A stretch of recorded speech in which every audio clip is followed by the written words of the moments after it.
میں نے دعا مانگنے کا طریقہ اپنی بیوی سے سیکھا۔ حضرت وہ کس طرح؟ فرمانے لگے میری بیوی نے نا مجھے کوئی کام بتایا، کچھ پیسوں کی ضرورت کے لیے کہا، تو میں نے اسے کہا کہ بھئی ابھی میرے پاس نہیں ہے، کچھ دنوں میں آتے ہیں تو میں دے دوں گا۔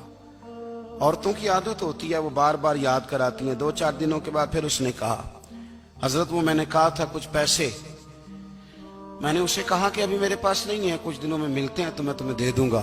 اس نے کچھ دنوں کے بعد پھر کہا حضور وہ میں نے کچھ پیسے کہے تھے۔ فرماتے میں نے ڈانٹ دیا، میں نے کہا کہ کیا تو روز مجھے شرمندہ کرتی ہے، کہا نا میرے پاس نہیں ہے، ہوں گے تو دے دوں گا، تو روز یاد کراتی ہے۔ فرماتے ہیں اس نے پہلے تو میری ڈانٹ کو سہا، پھر میرے سخت جملوں نے اس کی آنکھوں میں آنسو پیدا کر دیے، پھر اس نے اپنے آنچل میں اپنے اس دکھ کو سمیٹا، اور پھر اس نے ایک جملہ کہا تو میں رو پڑا، اور مجھے اپنے رب سے مانگنے کا طریقہ آ گیا۔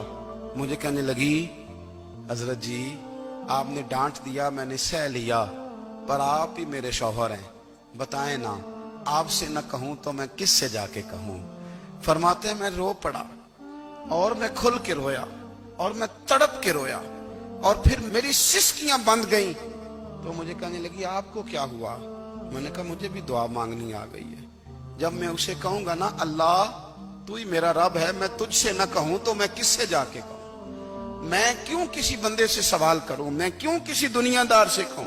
میں تیرے بندوں کا، نیک بندوں کا وسیلہ لے کے، تیرے محبوب کی غلامی لے کے تیری بارگاہ میں آیا، تجھ سے نہ مانگوں تو کس سے مانگوں؟